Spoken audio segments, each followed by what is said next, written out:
సంవత్సరాల తరబడి ఎన్ని మందులు వాడినా మీ మోకాల నొప్పులు తగ్గట్లేదా? ప్రాణ పెయిన్ క్లినిక్ లో అత్యాధునిక చికిత్స. ప్రస్తుతం మనతో పాటు ఉన్నారు లైవ్ కాల్ అందుబాటులో Kamareddy government hospital superintendent doctor Ram Singh గారు. ఒకసారి ఆయనతో మాట్లాడదాం. అసలు సెక్యూరిటీ పరంగా ఎలాంటి జాగ్రత్తలు తీసుకోవాలి, ఎందుకంటే కలకత్తాలో జరిగినటువంటి డాక్టర్ ఇష్యూలో జరిగిన కొన్ని ఇన్సిడెంట్ వల్ల మనం ఇప్పుడు ఈ క్వశ్చన్ రైజ్ చేయాల్సినటువంటి పరిస్థితి వచ్చింది. ఒకసారి ఆయనతో మాట్లాడదాం. సార్ నమస్తే అండి. నమస్కారం అండి.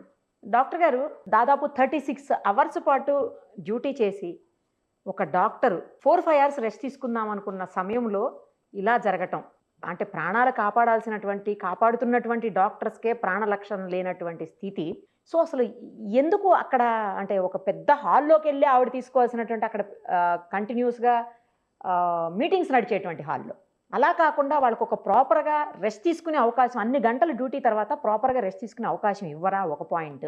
ఇంకొకటి, పోస్ట్ మార్టం అనేది అసలు ఏ హాస్పిటల్స్లో చేస్తారు? అంటే చనిపోయిన అదే హాస్పిటల్లో చేయొచ్చా, లేకపోతే ఆ హాస్పిటల్లో చేయకుండా వేరే హాస్పిటల్లో పంపించాల్సిన అవసరం ఉంటుంది? ఎందుకంటే ఈ కేసులో అదే హాస్పిటల్లో పోస్ట్ మార్టం చేశారు.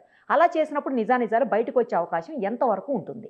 ఎస్ అమ్మా, మంచి క్వశ్చన్ అడిగారు మీరు. ఫస్ట్ క్వశ్చన్ మీరు అడిగింది ఏంటంటే వాళ్ళకు రెస్టింగ్ అవర్స్. జనరల్ గా వారు పీజీ డాక్టర్ కాబట్టి పీజీ డాక్టర్ కు 24 అవర్స్ డ్యూటీ ఉంటుందమ్మా. ఆ 24 అవర్స్ డ్యూటీలో వాళ్ళకు జనరల్ గా ఏముంటుందంటే ఒక గ్రూప్ ఆఫ్ డాక్టర్స్ ఉంటారు. ఒక ముగ్గురు కానీ ఒక నలుగురు కానీ, first year PG, second year PG, third year PG అట్లా ఉంటారు. ఇప్పుడు ప్రజెంట్ మన తెలంగాణ రాష్ట్రంలో అయితే మెడికల్ కాలేజెస్ ఉన్నాయో ఇక్కడ అయితే మనకు గ్రూప్ ఆఫ్ డాక్టర్స్ ఎక్కువ ఉంటారు. For example gynaecology, general medicine, general surgery ఇట్లా ఒక 8 మంది డాక్టర్స్ ఉంటారు. అట్లా వాళ్ళు షేర్ చేసుకుంటారు, ఒక గ్రూప్ గా మూవ్ అవుతారు, ఒక గ్రూప్ గా వర్క్ షేర్ చేసుకుంటారు. అట్లా ఉంటుంది. డెఫినెట్ గా అక్కడ ఏదో కాన్స్పిరసీ ఉంది, ఏదో కుట్ర ఉంది. ఎందుకంటే ఈ అమ్మాయి రెస్ట్ లో ఉన్న టైంలో వేరే వాళ్లకు ఐడియా ఉంటుంది, తను రెస్ట్ తీసుకుంటున్నారు ఎక్స్ డాక్టర్, మనము ఈ పని చూసుకుందామని అంటారు. కాబట్టి అక్కడ ఏదో కుట్ర ఉంది, మోసం అనేది జరిగింది అనేది మీరు అడిగిన first question. Number 2, post mortem అన్నారు మీరు. పోస్ట్ మార్టం అనేది ఎప్పుడైనా మనకు అనుమానాస్పదమైన అంటే మెడికో లీగల్ ఇష్యూ వచ్చే డెత్లలోనే మనం చేపిస్తాం. యంగ్ డైనమిక్ డాక్టర్, ఒక 25 ఇయర్స్ డాక్టర్ డెత్ అయింది అనే ఇష్యూలా పోస్ట్ మార్టం ఉన్నప్పుడు గవర్నమెంట్ సీరియస్ గా దానికి గవర్నమెంట్ హాస్పిటల్ ఇంకో దగ్గర చేపించి న్యూట్రల్ గా, ప్లేన్ గా, ఓపెన్ మైండ్ గా ఉన్న దగ్గర చేయించాల్సి ఉంటే అది మీరు అడిగిన సెకండ్ క్వశ్చన్. నా ఒపీనియన్ అంటే సార్, అదే హాస్పిటల్లో చేపిస్తే నిజాలు బయటకు రావు అనేది ఇప్పుడు క్వశ్చన్ రైజ్ అవుతుంది. అదే హాస్పిటల్ ఎందుకు చేయించారు? అక్కడ కుట్ర జరిగింది. ఆ కుట్రలో కవర్ చేసుకోవడానికి అక్కడ వాళ్ళు ఇన్ఫ్లుయెన్స్ చేస్తారు. ఎవరిదో ఒక దానికి ఏదో ఒక నేరమైన కోణం ఉంది. అక్కడ నేరం జరిగింది కాబట్టి ఆ డాక్టర్ ను ఫస్ట్ వాళ్ళ పేరెంట్స్ కి ఏమన్నారు, ఆమె బాగలేదు అని 9 గంటలకి. తర్వాత ఆమె సూసైడ్ చేసుకున్నది నంబర్ సెకండ్ ఇష్యూ. ఆమెను 3 గంటలకు అలో చేశారు పేరెంట్స్ ని ఆ పాపను చూడడానికి. చూసే క్రమంలో 3 గంటల వరకు ఎందుకు వెయిట్ చేయాలి? ఒక ఆపద ఒకటి. ఇప్పుడు మనిషికి మంచి తల్లిదండ్రులకు సంబంధించిన విషయం, అది చాలా ఎమోషనల్ అటాచ్మెంట్ ఉంటది. పేరెంట్స్ కి చూడనీయలేదు అని అంటే అక్కడ ఏదో జరుగుతుంది. దాన్ని కవర్ చేయడానికి నామినల్ గా సాయంత్రం 3 గంటలకు పేరెంట్స్ కి చూపించి ఆ సాయంత్రం పూట ఎక్కడో బాడీని డిస్పోజ్ చేసేయచ్చు అని వాళ్ళు కుట్ర పన్నిండ్రు. ఆ క్రమంలో తల్లిదండ్రులు తెలివైనోళ్ళే కాబట్టి వాళ్ళకి అనుమానం వచ్చింది. వాళ్ళు చూసినప్పుడు కండ్ల నుంచి బ్లడ్ రావడం, కేవల నుంచి బ్లడ్ రావడము, తర్వాత బాడీ పార్ట్స్ డిఫరెంట్ గా కనిపించడం వల్ల వాళ్ళకి అనుమానం వచ్చి ఎంబటే వాళ్ళు ఎక్స్పోజ్ చేసారు మ్యాటర్ ని. ఇట్లా మీలాంటి సోషల్ మీడియా ఉంది కాబట్టి బయటపడింది. అది నేషనల్ మీడియాని మనము బ్లేమ్ చేయాలని క్వశ్చన్ కాదు, కానీ సోషల్ మీడియా ద్వారానే ఈ ఇష్యూ అంతా బయటకు వచ్చింది. సో దాంట్లో కుట్ర కోణం ఉంది అనేది డెఫినెట్ గా అర్థమవుతున్నది. పేరెంట్స్ కి ఎంబటే ఇన్ఫార్మ్ చేయకపోవడం, 9 గంటలకు వాళ్ళు వచ్చిన తర్వాత 3 గంటలకు బాడీని చూపియడం, 3 తర్వాత లోకల్ హాస్పిటల్లో పోస్ట్ మార్టం చేయించడం, మరి ఇవన్నీ చూస్తుంటే ఏదో ఒక కాన్స్పిరసీ ఉంది దాంట్లో. జనరల్ గా ఏదైనా కేసెస్ లో పోస్ట్ మార్టం అంటే ఈ రోజు ఇస్తే బాడీని రేపు ఇచ్చే పరిస్థితి, మార్నింగ్ ఇస్తే ఎప్పుడో నైట్ కి, అట్లా చాలా డిలే అవుతుంది అసలు పోస్ట్ మార్టం ప్రాసెస్ అనేది. అంటే ఆ ప్రాసెస్ అలా ఉంటుంది అనుకోండి, బట్ అంత హడావుడిగా ఈ కేసులో ఎందుకు చేసేసారు?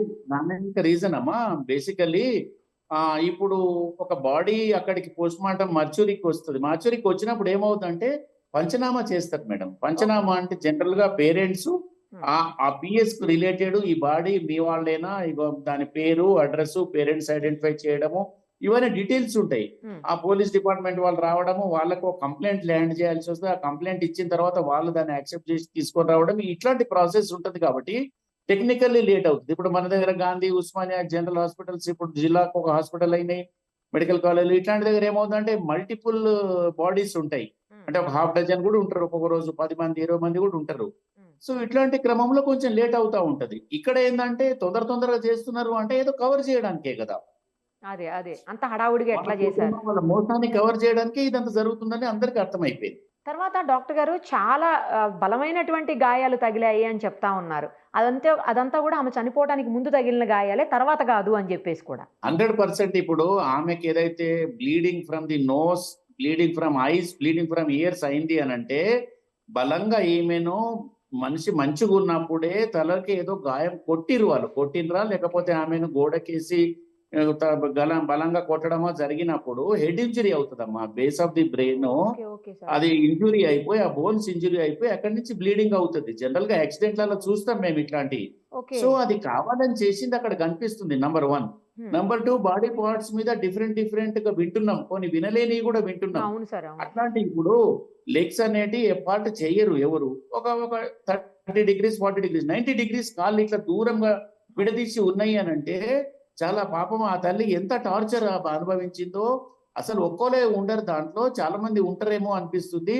ఆ రకంగా కూడా అక్కడ నుంచి కొంతమంది ఫారిన్ కు కూడా ఫ్లై అయిపోయినారు అని చెప్పేసి కూడా న్యూస్ వస్తున్నాయి మీ సోషల్ మీడియా ద్వారానే. సో చాలా పెద్ద కుట్ర ఉంది. సెంట్రల్ గవర్నమెంట్ సిబిఐ కేసు అయితే పెట్టిందో వాళ్ళు డీప్ గా దీన్ని స్టడీ చేయాలి. ఇంకొక డాక్టర్ కాదు, సామాన్యమైన ఒక స్త్రీమూర్తికి కూడా ఇట్లాంటివి జరిగితే వాళ్లకు ప్రాణానికి హాని ఉంటది అనే ఒక క్రిమినల్ యాక్ట్ తీయాల్సిన అవసరం ఉంది అనేది ఇప్పుడు ఆ తల్లి మరణించిన తర్వాత మనకు మెసేజ్ చేయడానికి మనం దీన్ని ఆ కోణంలో చూడాల్సిన అవసరం కూడా ఉంది. అవును సార్, అవును. చాలా సీరియస్ మ్యాటర్ ఇది. Correct sir, correct. ఇంకొకటి, ఆ ఇల్లీగల్ యాక్టివిటీస్ లో అసలు ఒక ప్రిన్సిపల్ స్థాయి లేకపోతే సూపరింటెండెంట్ స్థాయి వ్యక్తులు ఎందుకు సార్ ఇన్వాల్వ్ అవుతారు? అసలు అది ఇన్వాల్వ్ ఎక్కడ అవుతారంటే వాళ్ళు క్రిమినల్ యాక్టివిటీలో ఇన్వాల్వ్ ఉన్నప్పుడు, వాళ్ళు ఏదో కరప్షన్ లో పాల్గొన్నప్పుడు, ఏదైనా డాష్ ర్యాకెట్స్ వాళ్ళు కూడా ఇన్వాల్వ్ అయి ఉండొచ్చు. ఎందుకంటే ఆ ఆర్జే మెడికల్ కాలేజ్ చరిత్ర చూసినప్పుడు చాలా మంది డెత్తులు ఉన్నాయి అందులో. ప్రొఫెషనల్ పీపుల్ డెత్తులు అయినారు, మెడికల్ స్టూడెంట్స్, డాక్టర్స్, తర్వాత కొంతమంది పేషెంట్లు కూడా వచ్చి అక్కడి నుంచి ఇంకేమేమో వింటున్నాం మనం, వినరాని వింటున్నాం. అంటే ఆర్గాన్ డొనేషన్, ఆర్గాన్ సేల్ చేసే ర్యాకెట్ అని, ఇంకా ఈ లేడీస్ తోని ఇట్లా చేసే డాష్ ర్యాకెట్ అని ఇవన్నీ వింటున్నాం. కాబట్టి డెఫినెట్ గా వాళ్ళు ఉన్నారు. లేకపోతే మాకు జాబ్ అవసరం లేదు, బతుకుతే ప్రమాణంగా బతుకుతాం, కానీ ఈ పిచ్చి పని మేము చేయమని చెప్పేసి బాహాటంగా మాట్లాడతారు. డాక్టర్స్ ఏం చేస్తారమ్మా, డ్యూటీ చేసుకుంటారు, ప్రైవేట్ ప్రాక్టీస్ చేసుకుంటారు, వాళ్ళ ఫ్యామిలీ చూసుకుంటారు, ప్రశాంతంగా బతుకుతారు. కానీ ఇంత ఘోరమైంది ఒకసారి ఇన్వాల్వ్ అయినప్పుడు వాళ్ళకు కూడా అంతరాత్మ ఉంటుంది కదా, ఘోషిస్తుంది. ఇంత చిల్లర పని చేసి బ్రతకడం కంటే మనం ఉద్యోగం వదిలేయడం మేలని అనుకుంటారు. కాబట్టి అట్లా ఏదో ఉంది, వాళ్ళ ఆర్గనైజేషన్ అంతా ఉంది అని డౌట్ వస్తుంది. ఇవన్నీ ఇన్వెస్టిగేషన్ లో బయటపడతాయి అనుకోండి, బట్ టైం పడుతుంది. అంతలోపు ఒక మంచి డాక్టర్ ని కోల్పోయామా అనేది అయితే వాస్తవం. 100% అమ్మా. ఒక లేడీ డాక్టర్ కోల్పోవడం అనేది చాలా దురదృష్టకరం. ఎందుకంటే లేడీస్ కి చాలా మంది మన ఫీమేల్ ప్రాబ్లమ్స్ వాళ్ళే చెప్పుకుంటారు. తర్వాత తల్లిదండ్రులకు పెద్ద లాస్. ఎందుకంటే వాళ్ళు ఎంత కష్టపడి ఒక ఇంటర్మీడియట్, ఎంబీబీఎస్ తర్వాత పీజీకి పంపిన డాక్టర్ ఇప్పుడు నష్టపోయినారు వాళ్ళు. ఆ ఫ్యామిలీకి ఎంత నష్టం. ఇప్పుడు ఆ కమ్యూనిటీ కావచ్చు, ఎక్కడో రూరల్ బ్యాక్గ్రౌండ్ నుంచి వచ్చి ఉంటే రూరల్ సర్వీస్ జరుగుతుంది. ఇప్పుడు మన ఊరు కామారెడ్డి, ఇప్పుడు మన కామారెడ్డిలో పనిచేయడానికి ఇక్కడ ఉన్నాము. సో మన ఊళ్ళకి మన ఒక తృప్తి ఉంటుంది మనకి. సో ఇలాంటి ఎన్నో ఇష్యూలు అన్ని ఇప్పుడు పాపము వాళ్ళ కళలన్నీ ఫెయిల్ అయిపోయినాయి కదా. కాబట్టి మా మెడికల్ ఫ్యాటర్నిటీ అందరూ, ఐఎంఏ కావచ్చు, డాక్టర్స్ కమ్యూనిటీ అందరూ దాన్ని ఖండిస్తున్నాము. డెఫినెట్ గా వాళ్ళ మీద సీరియస్ యాక్షన్ తీసుకునే వరకు మా ఉద్యమం ఆపడలేదు. అందరూ కూడా దాని మీద సీరియస్ గా ఉన్నారు. రైట్ డాక్టర్ గారు, థ్యాంక్ యూ డాక్టర్ గారు, thank you so much. Okay, thank you.